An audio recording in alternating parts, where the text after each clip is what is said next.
Hi everyone, welcome back to Crochet Rocks. My name's Tracy, and in this tutorial I'm going to show you how to do a simple little Picot Edge which you can use around any blanket or any project. I've already simulated a border by doing 2 rows of a UK half treble, which is a US half double, and so I'm only going to show you how to do the Picot Edge. This is assuming that you already know how to make your border. Now you can do this with the half treble, half double, or you can do it with a UK double crochet, which in the US is a single crochet.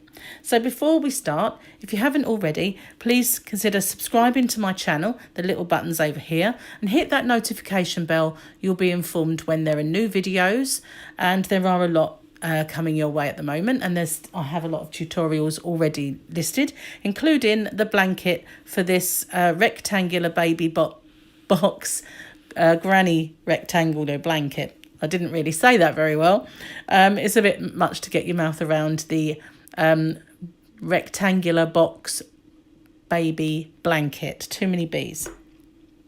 So that tutorial was already up, and I finished it with a quite simple little border, and I left it there because I quite liked it, but I did say I would do a separate tutorial to show how to do the Picot Edge.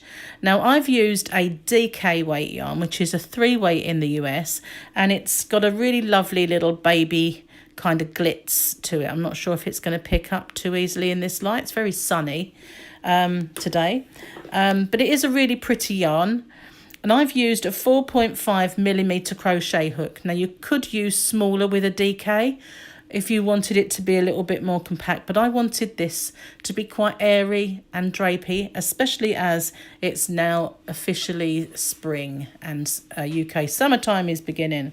So I wanted it to be nice and light. So all of these yarns are very cheap.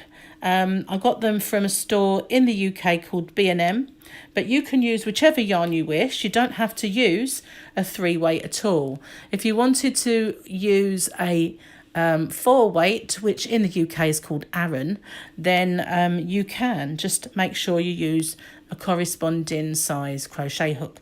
Likewise, if you wanted this to be a little bit more compact and chunky feeling, just drop down from a 4.5 to maybe a 375 or a 4. I'm not sure what the letters of those are in the US, but that's just I'm using a 4.5mm. I'm sure you can find that. So I'm going to show you now how to make this Picot Edge, which is quite simple, and I'm going to zoom in and show you how to do that. So imagine that you have done your little sort of border strip and you're ready to go. So now we're going to chain 3. So that's yarn over and pull through, yarn over, pull through, yarn over, pull through. So I have 3 chain on already, and I'm going to go into the very first one closest to the work. So I'm going to insert my hook, yarn over and pull up a loop. So now I have 2 on my hook, and I'm going to yarn over and pull through both of those. Now, because it's a corner, I'm just going to go into the very next stitch and do a slip stitch. And now I'm going to do 3 chain, and I'm going along my straight edge. So I've done my 3 chain. I'm going into my first stitch. Because I'm zoomed, it's very difficult to stay in the center. And I do apologize if I move. So now I have my 2, yarn over, pull through both. Now I've got this little picot that's just floating there. So I'm in this stitch here. You can see, just pull it up and you can see it. I'm going to skip this next one, and I'm going to slip stitch into the next stitch. So I'm going to insert, pull through and pull through. So I've slip stitched into that stitch there. And let me just adjust this if I can, so that I'm more center. Okay, so I'm going to show you again. That's 3 chain, 1, 2, 3. And I'm going into the very first one closest to the work, insert my hook, yarn over and pull through. So I have 2 on my hook, yarn over, pull through both. Now it's my little picot is just floating there. So I'm going to skip this stitch and slip this stitch. So I'm going to insert into the stitch through the 2 loops, yarn over, pull through both that and the stitch on my hook. So that I have made another one. So that's 3 altogether. So I'm going to carry on 1, 2, 3 into the first one closest to the work, yarn over and pull up. Then I'm going to yarn over and pull through both of those. Skip 1, slip 1. And each time I do, I pull it a little tighter so that cinches down a little bit. So 1, 2, 3 into the stitch closest to the hook. Make my picot. Skip this one, I'm in this stitch, look, you can see. Skip this one and slip this one. And while I do, I just pull it so it cinches down a little bit. Not too tight, just enough. 1, 2, 3. Need to pull out some yarn. Into the first stitch, yarn over and pull up. Yarn over through 2. I'm in this one, skip this one and slip this one. And cinch it down. Do a few more along this side.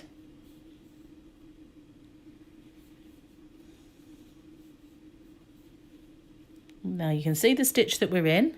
Skip this one and slip into this one.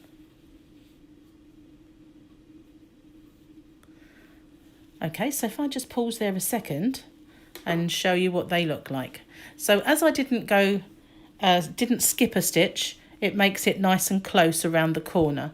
So otherwise it would have been a bit more separated, which around the corner you don't really want that. So there we are, that's what it looks like. It's a nice little picot edge. If I get closer, you can see how it looks close up. So I'm just going to continue working along this side, doing my 3 chain and making my picot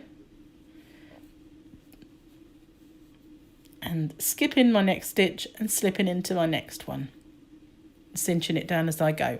So I'm going to carry on all the way into the corner, and I'll pause the video for now and I'll pick up with you again when I get to the corner. Now I've made it all the way along, and so I'm here, and the next step is the corner. So I'm going to still, at this moment, because I'm not quite there, skip one and slip one. So here I am, now I'm back at the corner. So I'm going to make my picot as usual. And instead of slipping one, I'm going to go into this next stitch. And I'm going to make another picot. And now I'm going to skip one and slip one. And so I'm going along my edge. So I'll do a few more and then we'll look at the corner, see how that looks. If at any point I go too fast or go ahead of you, then just pause the video and catch up with me. I do try to slow down as much as I can, but there is a tendency to race ahead when I need to get past something.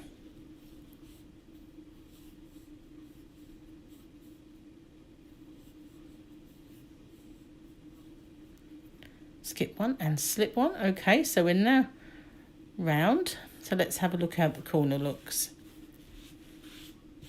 There we go. It goes nicely and evenly all around the corner. So when you get to the very first stitch for the corner, don't skip one, just slip one into the next and then start doing your skip one. So I think the corners look much nicer that way.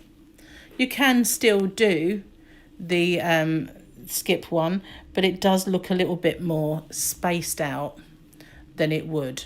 So I'm just going to carry on as the next corner is nice and close.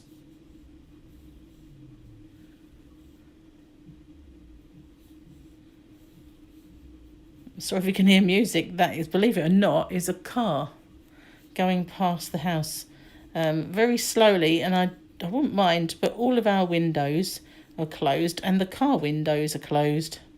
So how loud must that be in that car?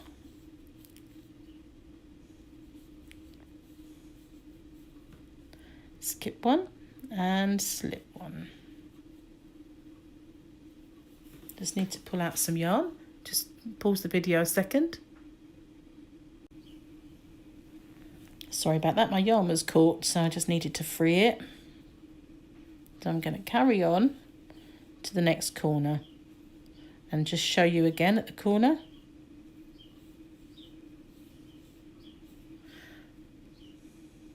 Again, if I go too fast, just pause the video.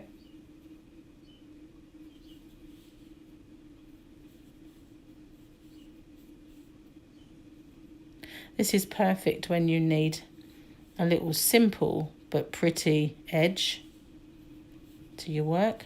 So I'm coming up to my corner, and this one, it will be a normal skip one and slip one. But now I'm at the corner. You see that? The very next stitch is the corner. So I'm going to do my picot.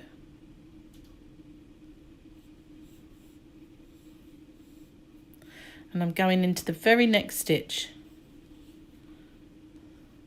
And now I'm going to make another picot. And I'm now on the straight piece, so I'm going to resume skipping one and slipping into the next stitch. I don't think anyone else does that. Most people just continue round skipping. But I think it looks better if you go into that corner without making too much of a gap. I'll just show you what that one looks like. See, there we are. There's our corners, and I think they do look a little bit nicer when they're sort of close together and not too spaced out around the corner. So I'm now going to carry on going all the way along this straight edge and doing the same thing in this corner, and I'll pick up again with you when I get back to the start.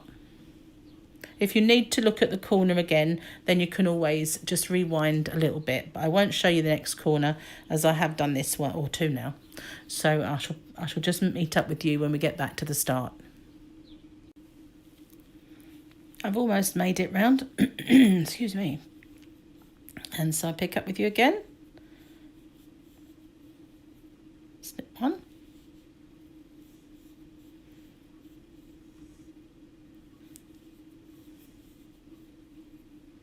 I was hoping that when I got to the end, it was not going to work out with numbers wise, so I could show you what to do if you didn't have enough space.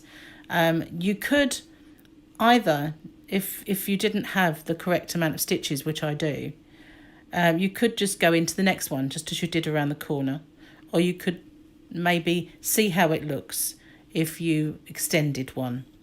But I prefer going in the next one rather than extending one. But this one works out just perfectly. So I now slip stitch into my last stitch, and this is where I would end off. So I just cut my yarn, and now just I'm going to just do another chain and pull it through, and I usually pull it down out the way, and so that's what I would do. Just now sew that in so that you can't see it. And this is how, I'm going to zoom out now. This is how it looks. It's quite pretty little Picot edge all the way around the blanket. So I really like the Picot edge. I've used it a lot in my time of crochet. It's nice and pretty and finish things off without too much fuss. So that's the Picot edge. So thank you so much for watching. And until the next time, bye-bye for now.